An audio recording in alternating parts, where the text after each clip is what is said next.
Chers amis, bonjour. Donc, je m'appelle Monika Karbowska, je suis militante communiste polonaise.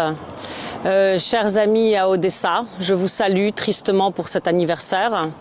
Nous nous souvenons de nos amis, nos camarades, de toutes les victimes du massacre du 2 mai. Ni oubli ni pardon. Tant que la libération d'Odessa ne sera pas faite et la justice ne sera pas faite, nous ne vous oublions pas. Je vous salue d'ici, de France, avec les camarades du PRCF. Je vous salue et je salue les amis du comité des familles des victimes. Je salue mon amie, la maman d'Andrei Brajewski, qui a été tué, qui était militant de Borodba, du groupe communiste Borodba, et qui a été assassiné par les nazis ce 2 mai. Tous les jours, je regarde cette photo et je pense à lui. Et tous les jours, je me dis, je ne m'arrêterai pas tant que justice ne sera pas faite.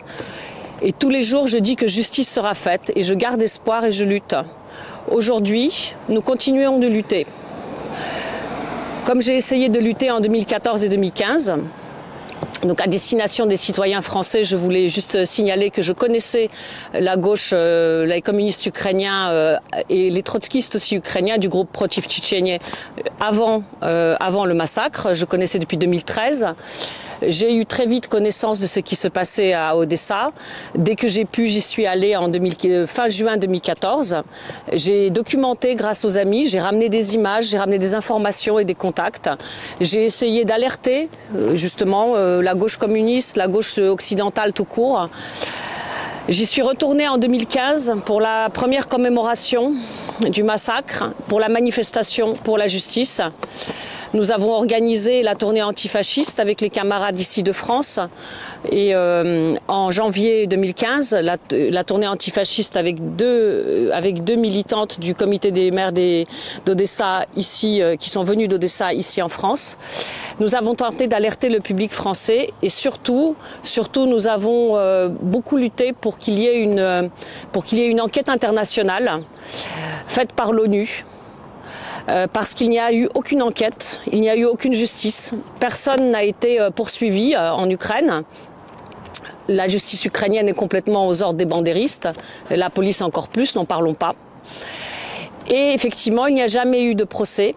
Au contraire, il y a eu des membres des familles des victimes qui ont été emprisonnés. Il a fallu lutter pour qu'ils soient relâchés.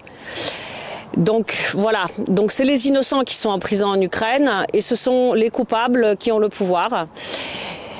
Et voilà, donc nous savons maintenant que les institutions internationales sont infiltrées, qu'on ne peut rien attendre de l'ONU.